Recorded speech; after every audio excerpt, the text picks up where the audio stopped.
感谢你倾听我的频道，如果可以的话，可以点个关注。今天是2025年10月28日，继续关注说，特朗普再过2天就会抵达韩国了。那韩国目前是会陷入中美对抗漩涡，它的一个安美经中政策可能难以为继。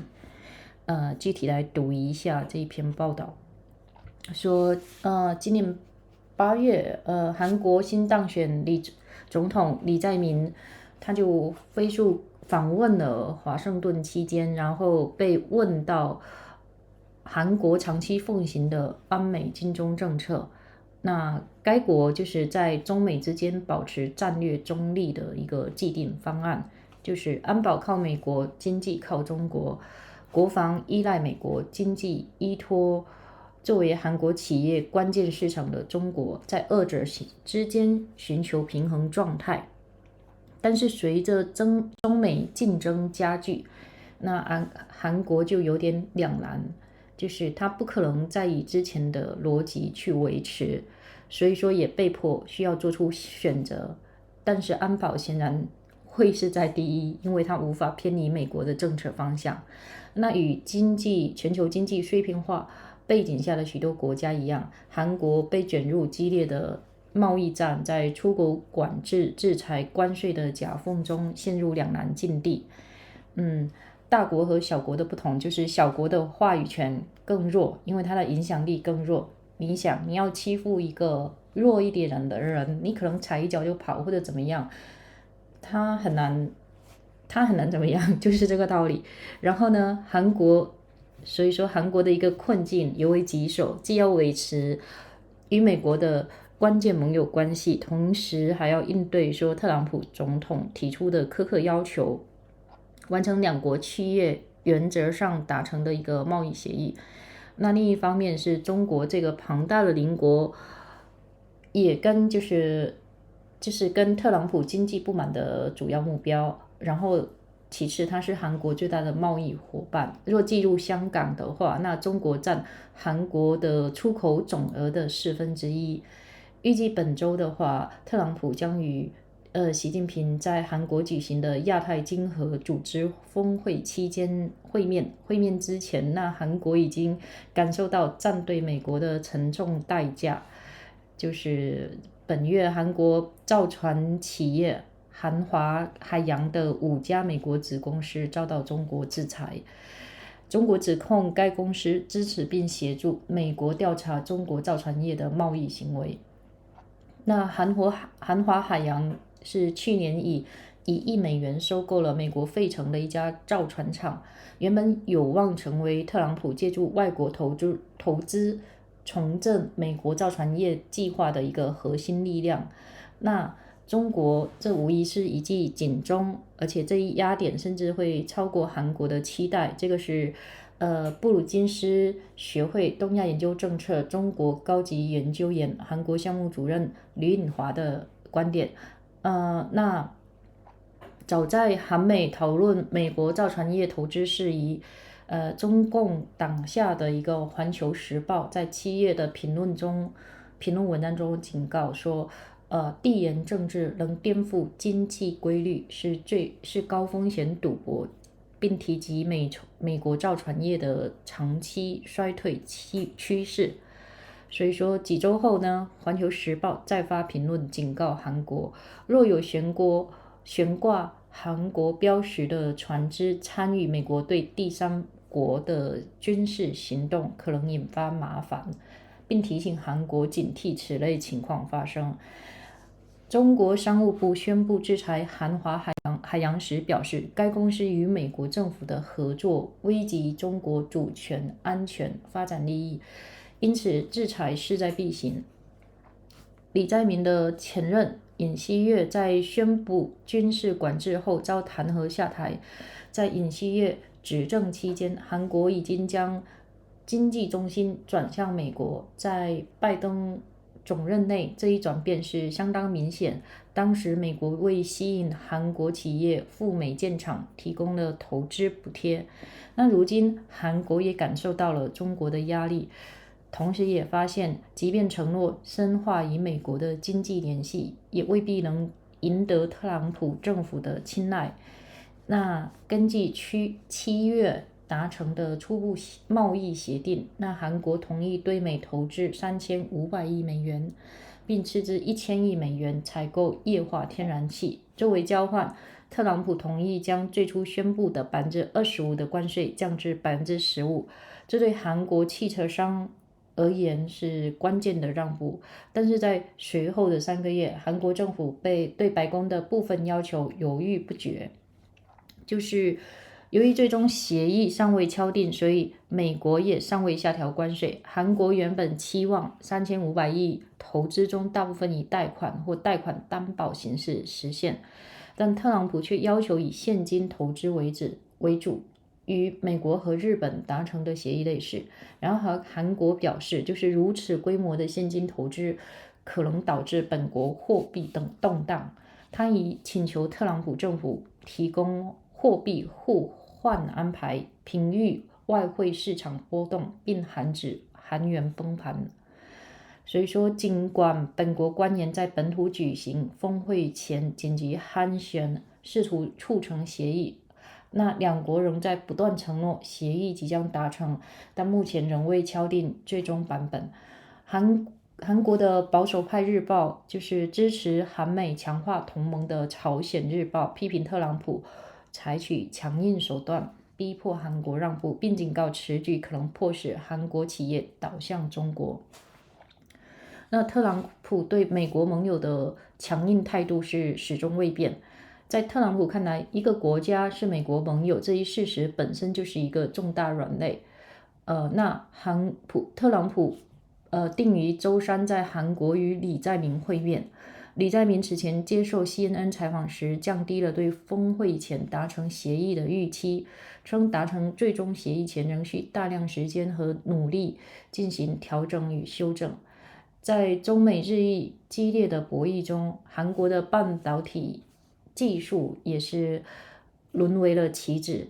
特朗普上任前，美国就以限制向中国出口所谓高宽带储存芯片，这类芯片对运行生成式人工智能系统至关重要。那尽管短期内对人工智能芯片看似无穷的需求或能抵消出口管制的影响，但长期风险依然存在。中国政府正为本土芯片企业提供巨额的资金支持，助力其缩小与海外半导体企业的技术差距，为未来培育竞争对手奠定基础。那韩国经济学家朴进表示说，业界是越来越担心中国企业很快赶上韩国两大高宽带存储芯片制造商 SK 海力士和三星电子。那中国企业追赶所需的时间可能不会太长。这篇分析的很全面很到位，接下去我们一起来读一下英文部分。Trapped between U.S. and China, South Korean fears trade wars pressure.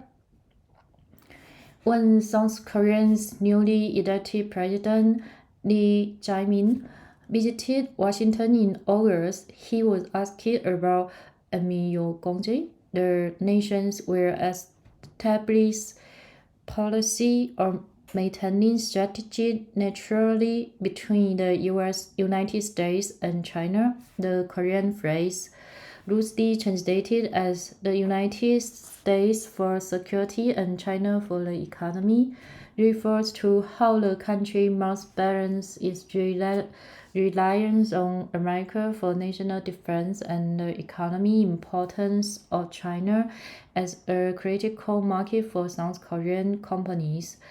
But the intensified U.S.-Chinese competition makes it hard for South Korea to count on both. It is no longer possible to maintain that type of logic, Mr. Lee said. Increasingly, South Korea must choose, and it has not been in a position to deviate from the policies of the United States, he acknowledged. Like many countries confronted with a more fragmental global economy, South Korea has been thrust into the middle of an acrimonious trade war, forced into a non-win position navigating export controls, sanctions, and tariffs. Now the dilemma is especially strongly for South Korea. It maintains its critical alliance with the United States, even as it is struggling to meet Mr. President Trump's onerous demands to complete a trade deal that the two countries agreed to in principle in July. On the other side, its giant neighbor China is the main target of Mr. Trump's economic grievance. It is also South Korea's largest trading partner, accounting for a quarter of its exports when Hong Kong is included. Ahead of the expected meeting this week between Mr. Trump and Xi Jinping, China's top leader on South Korean soil at the Asian-Pacific Economic Cooperation Summit, Seoul has been confronted with the heavy cost of siding with the United States.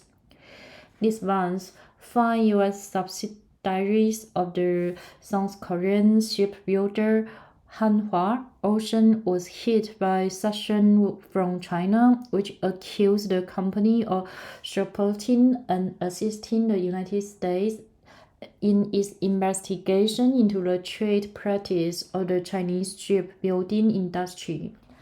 Hanwha acquired a shipyard in Philadelphia last year for $100 million. It was expected to be at the forefront of Mr. Trump's initiative to use foreign investment to revitalize the American shipbuilding industry. That was a wake-up call, said An Ju-yong, a senior fellow and the Korean chair at the Brookings Institution's Center for the East Asian Policy Studies. That's a pressure point that I don't think South Korea expected. When South Korea and the United States were discussing investments in American shipbuilding, the Chinese Communist Party controlled Global Times warned in a July editorial that it was a high-risk gamble to believe that geopolitics can overturn economic principles, citing the prolonged decline of U.S. shipbuilding. A few weeks later, Global Times published another editorial warning South Korea that if a ship carrying the country's logo was involved in U.S. military action against a such country, it could potentially cause trouble and that it should be wary of such scenario. When China's Ministry of Commerce announced the sanction on Hanwha, the ministry said they were necessary because the company's cooperation with the U.S. government was endangering Chinese sovereignty, security, and development interests. Under Yin Xinye, Mr. Li's predecessor, who was impeached and ousted after declaring martial law, South Korea was already redirecting its economy focus towards the United States. This shift was especially pronounced under President Jose Biden Jr., when the United States offered investment subsidies to South Korean companies to set up American factories. As it fears the squeeze from China, South Korea is also finding that its pledge of deeper economic ties with the United States have done little to carry favor with the Trump administration. Under the preliminary trade deal struck in July, South Korea agreed to invest $650 billion in the United States and spend $100 billion on liquefied natural gas. In exchange, Mr. Trump agreed to lower tariffs to 15% from an initially announced 25%, a critical concession for South Korean automobile manufacturers.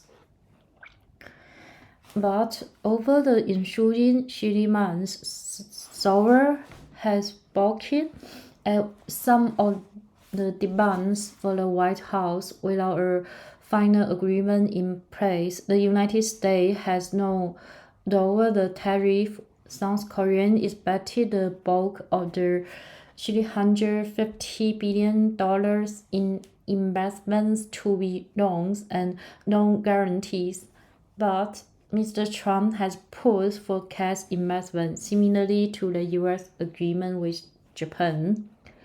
However, South Korea has said cross investments of that magnitude could destabilize its currency. It has asked the Trump administration for currency swaps to minimize volatility in the foreign exchange market and prevent a collapse of the South Korean won. Despite a last-minute scramble by South Korean officials to secure a path before the summit on its own turf and continued assurance from both countries that a deal is imminent, there is still no final agreement. To say although South Korea's conservative daily newspaper and traditionally an advocate for a strong alliance with the United States, criticized Mr. Trump's hard-boiled tactics to seek quick concessions from the country and warned that they might push South Korean companies into the arms of China. Trump remains stubbornly tough on American allies, wrote Yang Sang-shin, the newspaper opinion columnist. To him, the very fact that a country is an ally appears to be a major weakness. Mr. Trump is scheduled to meet President Lee on Wednesday in South Korea. Mr. Lee lowered expectations for a possible deal before the summit by stating in an interview with CNN that a considerable amount of time and effort is needed for adjustment and coordination before reaching a final agreement. South Korean semiconductor technology has also become a part in the escalating feud between China and the United States. Before Mr. Trump came to office, the United States placed restrictions on exports to China of so-called high bandwidth memory chips, which are critical for running generative artificial intelligence systems. While a seemingly insatiable demand for the AI chips will help offset any effort for export controls in the short term, there are potential long-term dangers.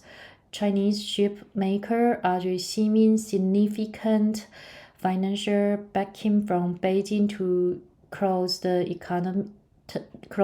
technological gap with overseas semiconductor firms, seeding the ground for future rivals.